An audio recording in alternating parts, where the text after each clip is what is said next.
Hello friends, कैसे हैं आप लोग। उम्मीद करते हैं अच्छे ही होंगे। आज के वीडियो में जो हम लोग टॉपिक कवर करने वाले हैं उसमें हम लोग बर्न्ड क्ले ब्रिक्स का कंप्रेसिव स्ट्रेंथ टेस्ट करके देखेंगे और कैलकुलेशन भी करके देखेंगे कि किस तरीके से उसका कंप्रेसिव स्ट्रेंथ जो है वो लैब में निकाला जाता है एज पर आईएस कोड। कौन सा आईएस कोड से 3495 2019 जो लेटेस्ट है हमारा। हाँ, इसका हम लोग फोर्थ रिवीजन निकल के आया है, उसके हिसाब से हम लोग सीखेंगे। ठीक है, एकदम जो लेटेस्ट है हम लोग का। तो वीडियो बहुत ज्यादा इंफॉर्मेटिव है।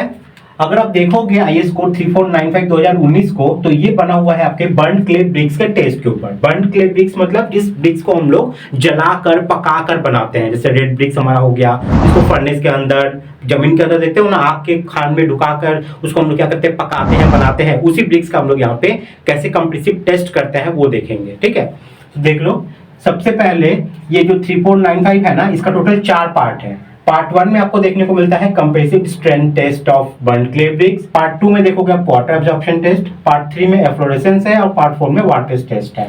ठीक है, अब ये पार्ट 1 में जो कंप्रेसिव स्ट्रेंथ निकालेंगे ना, उसमें आपको 2 ब्रिक्स का निकालना दिखाया गया है। एक है आपका सॉलिड ब्रिक्स और एक है आपका परफोरेटेड ब्रिक्स। ठीक है, परफोरेटेड ब्रिक्स। तो आज के वीडियो में हम लोग जो कवर करने वाले हैं वो करेंगे हम लोग ये कंप्रेसिव स्ट्रेंथ वाला। ठीक है, और इसमें हम लोग कवर करेंगे ये सॉलिड ब्रिक्स को। समझ में आ गया।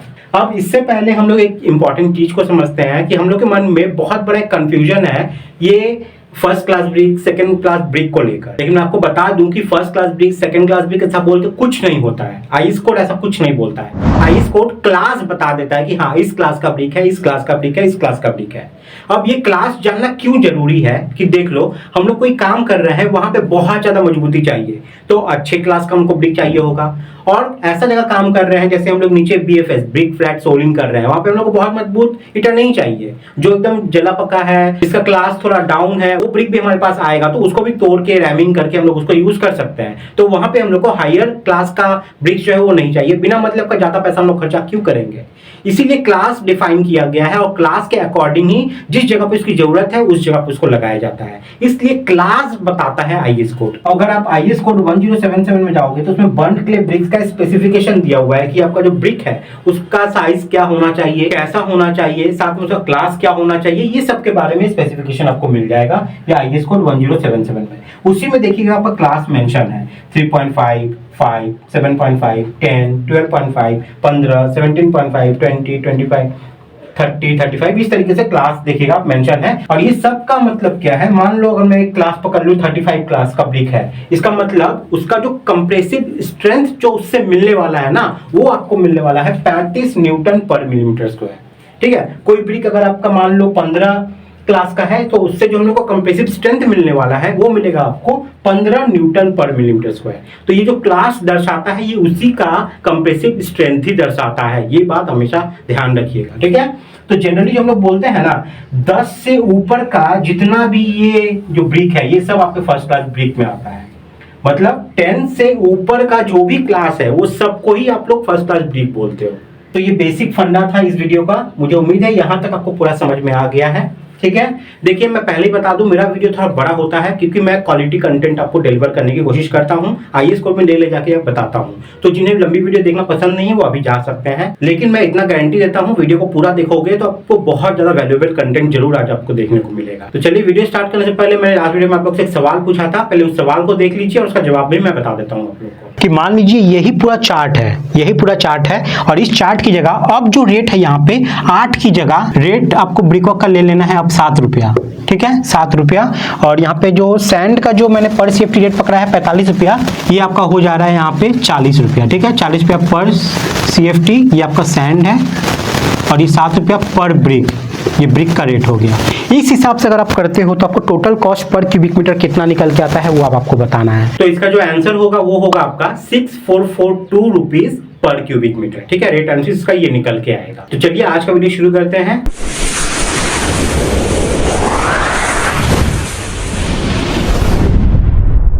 तो बर्न्ड क्ले ब्रिक का कंप्रेसिव टेस्ट करने के लिए सबसे पहले हमें apparatus जानना होगा कि क्या क्या चीज हमें चाहिए। तो सबसे पहले सीटीएम यानी कि कंप्रेशन टेस्टिंग मशीन, ये हमें चाहिए होता है। ठीक है, क्योंकि इसी में हम लोग टेस्ट को अंजाम देंगे। उसके बाद 2 प्लाई चाहिए जिसकी जो थिकनेस है 3 mm थिक रहेगी। 3 mm थिक हमें 2 प्लाई चाहिए। अब आपका क्वेश्चन रहेगा कि सर जो साइज ऑफ प्लाई रहेगा वो कितना रहेगा, तो देख लो जो ब्रिक है ना हमारा वो ढक जाना चाहिए। ब्रिक कितना चौड़ा है तो इतना ही चौड़ा आपको लेना है और उतने के स्क्वायर में आप ले लीजिएगा।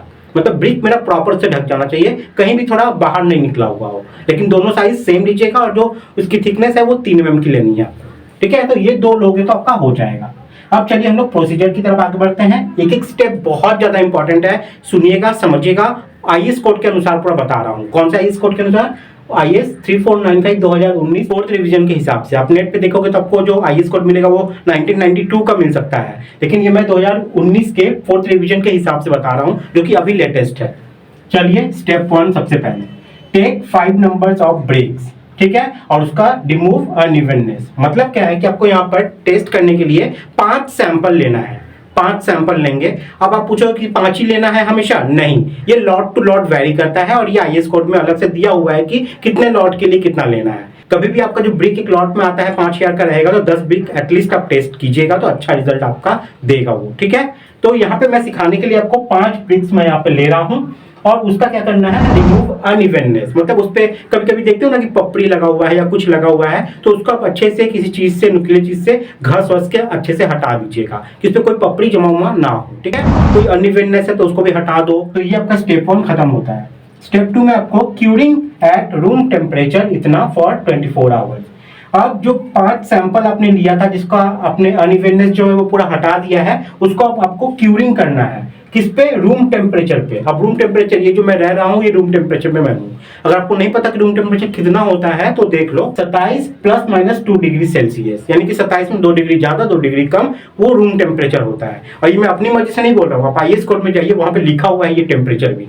ठीक है, तो आपको रूम टेम्परेचर पे 24 घंटे के लिए उस 5 ब्रिक को पानी के अंदर सबमर्ज करके डुबा कर पूरा रख देना है ताकि प्रॉपर क्यूरिंग वहां पे हो सके, उसका हाइड्रेशन जो है वो वहां पे प्रॉपर हो सके, अंदर में पानी जितना उसको सोखना है वो सोख सके। समझ में आ गया? तो ये 24 घंटे तक आपको करना है। उसके बाद स्टेप 3 में आपका आता है आफ्टर 24 आवर्स, जब 24 घंटा बीत गया रहता है वो पानी के अंदर में रहते हुए उसके बाद उसको आपको टेक सैंपल्स आउट, यानी कि उसको फिर बाहर निकालना है उस 5 सैंपल को। सोक सरप्लस मॉइस्चर विद एब्जॉर्बमेंट क्लॉथ। एक कपड़ा ले लीजिएगा और उस एब्जॉर्बमेंट क्लॉथ से, उस कपड़े से उस ईटे को अच्छे से आप पोंछ दीजिएगा कि ऊपर में जितना भी मॉइस्चर लगा हो, जितना भी भीगा हुआ हो वो निकल जाए और ऐसा ना हो कि पानी चू रहा हो उससे। समझ में आ गया? तो अच्छे से उसको पोंछ लेना है। उसके बाद स्टेप 4 बहुत इंपॉर्टेंट है, अच्छे से समझिएगा। स्टेप 4, 5 बहुत इंपॉर्टेंट है। अब आपको prepare mortar in ratio 1:3 and fill frog void and level it. अब आपको मसाला बनाना है, सीमेंट और सैंड से आपको एक मॉर्टर पेस्ट बनाना है जो कि आपका रहेगा 1:3 के रेशियो में। आपका 1 पार्ट है सीमेंट और 3 पार्ट है आपका सैंड। ठीक है, ये जो मैं बता रहा हूँ ये मैं किसके लिए बता रहा हूँ? सॉलिड ब्लॉक्स के लिए बता रहा हूँ। ये हमेशा ध्यान रखिएगा।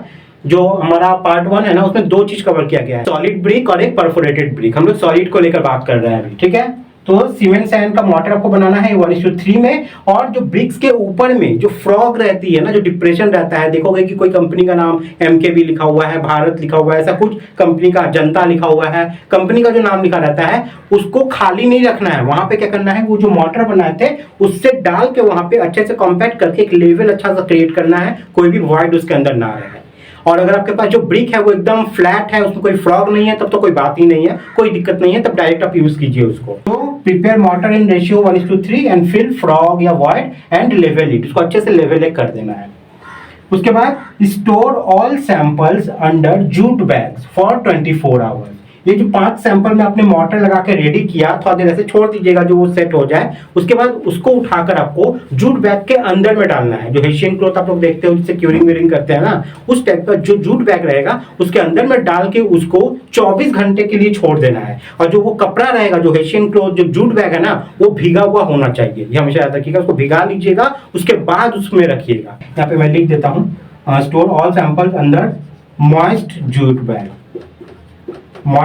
Bag for 24 hours.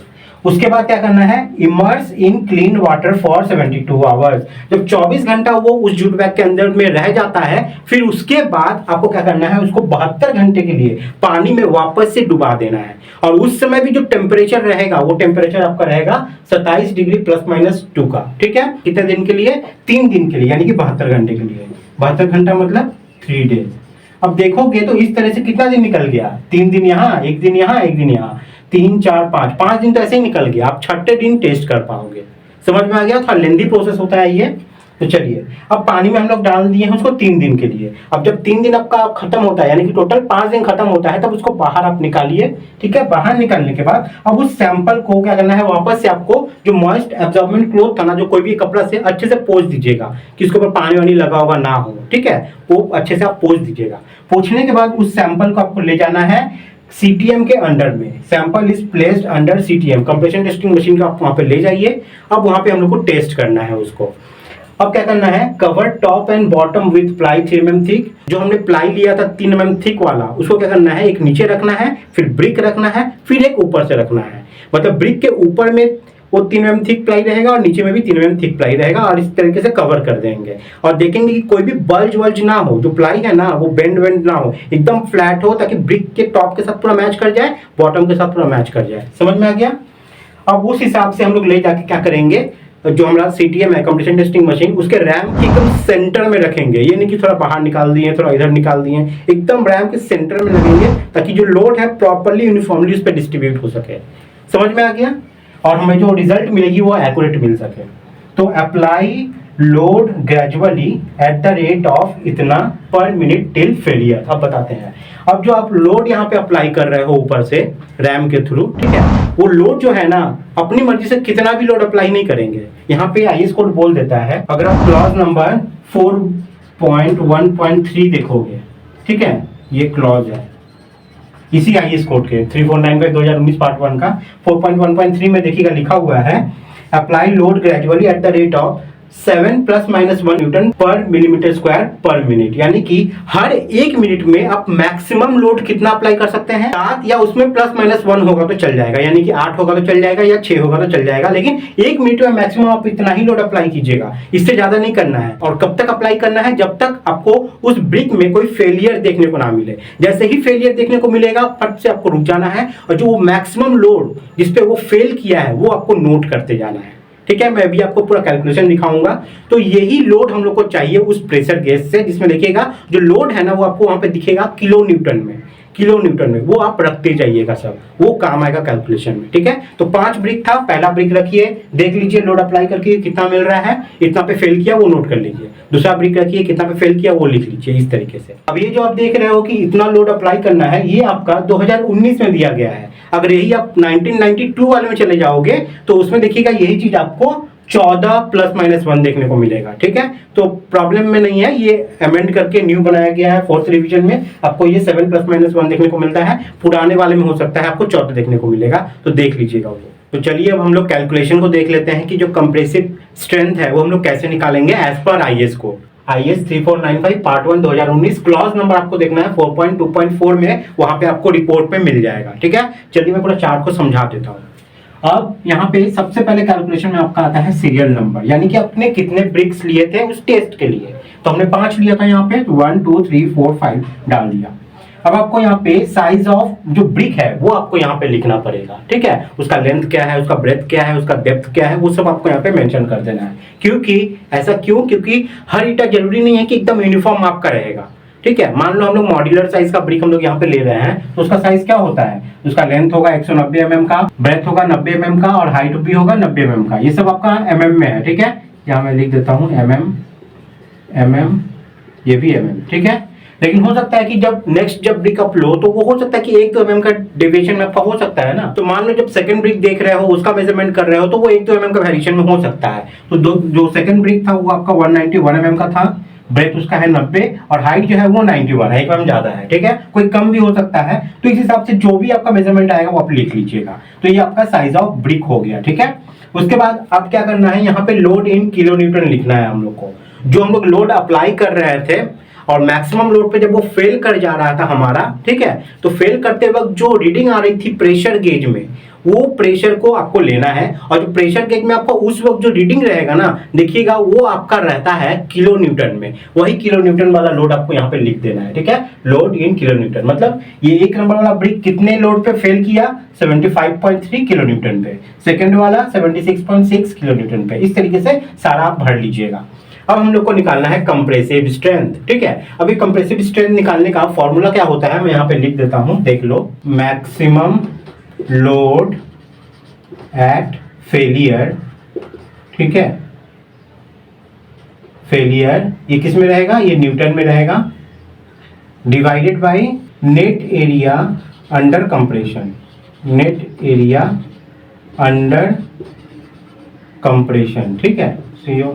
कहाँ पे ये फॉर्मूला आपको आईएस कोड में मिल जाएगा, ये क्लॉज चेक कर लीजिएगा, आईएस कोड इसमें जाइए, क्लॉज नंबर 4.2.4 में ये वाला जो फॉर्मूला है ना, देखिएगा वहीं पे लिखा हुआ है, ठीक है। तो ये फॉर्मूला को लेकर हम लोग यूज करेंगे। अब फॉर्मूला देखिए, फॉर्मूला का यूनिट क्या बन रहा है यहाँ पे, न्यूटन पर मिलीमीटर स्क्वायर, ऊपर न्यूटन आएगा, नीचे मिलीमीटर स्क्वायर आएगा। कंप्रेसिव स्ट्रेंथ का फॉर्मूला क्या होता है, load by area, load by area, वही लोड बाई एरिया आपको देखने को मिल रहा है। तो लोड बाई एरिया चलिए हम लोग निकालते हैं, एक एग्जांपल हम लोग करके देखते हैं। यहाँ पे प्रॉब्लम क्या है कि यहाँ पे मैक्सिमम लोड हम लोग को चाहिए न्यूटन में, लेकिन हम लोग जो निकाले थे मैक्सिमम लोड जिस पे फेल कर रहा था वो किस में, वो किलो न्यूटन में। तो सबसे पहला रोल मेरा ये रहेगा कि इस चीज को हम लोग को न्यूटन में ले जाना है। और न्यूटन में कैसे जाता है किलो न्यूटन से हम लोग, जब उसको हम लोग मल्टीप्लाई करते हैं 1000 से। तो अगर एक नंबर वाला हम करके दिखाएं आपको, तो 75.3 आया यहाँ पे, 75.3, ये क्या होगा आपका, लोड बाई एरिया, ठीक है, जो ये हम लोग निकाल रहे हैं। शॉर्ट में मैं लिख दिया, लोड मेरा कितना है 75.3, लेकिन किलो न्यूटन में है, इसको न्यूटन में बदलो, कैसे, 1000 से गुना कर दो, ठीक है, और डिवाइडेड बाई एरिया। अब यहाँ पे बोला है कौन सा एरिया, पता है, देखो, नेट एरिया अंडर कंप्रेशन। जो ब्रिक हम लोग रखे थे, जब ऊपर से रैम से प्रेशर देके उसको दबा रहे हैं, तो किस एरिया पे वो कंप्रेस हो रहा है, किसके ऊपर कंप्रेशन पड़ रहा है। ब्रिक देखोगे तो ब्रिक कैसा होता है, देखो यहाँ पे मैं बनाऊं तो ये आपका ब्रिक है, ठीक है, ये ब्रिक है, रैम ऊपर से आके इसके ऊपर हिट करता है, मतलब ये एरिया कंप्रेशन के अंडर में रहता है।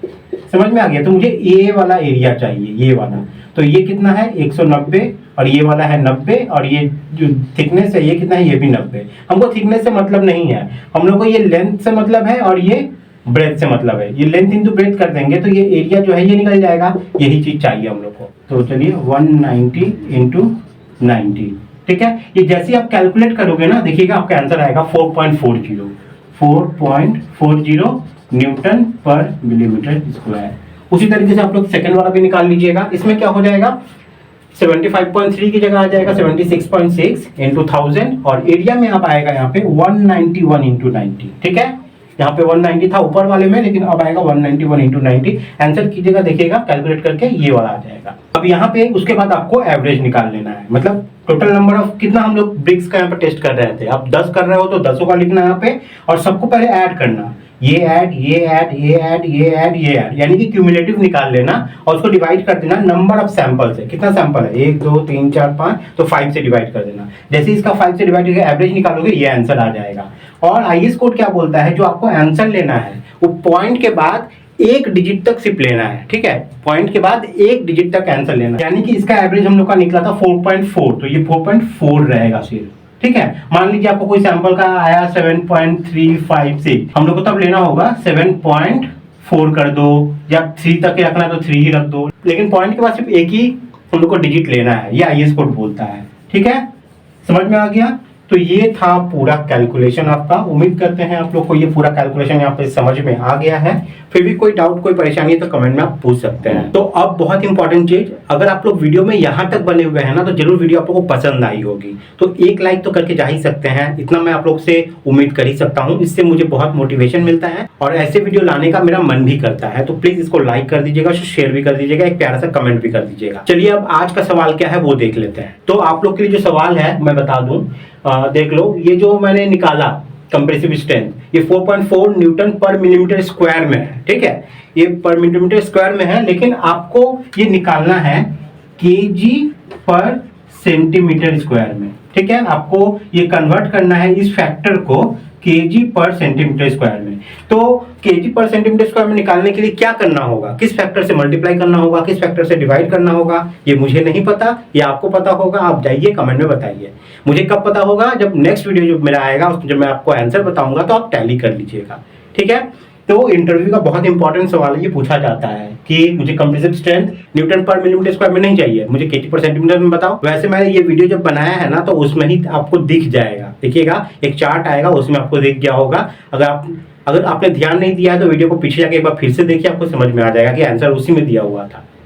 तो गाइस ठीक है, चैनल पर नए हैं तो चैनल को सब्सक्राइब जरूर कर लीजिएगा, क्योंकि इस तरीके का वैल्यूएबल कंटेंट आपको रेगुलर मिलते रहते हैं। गाइस मिलते हैं फिर अगले वीडियो में फिर कुछ न्यू टॉपिक के साथ, तब तक के लिए बाय, टाटा, जय हिंद।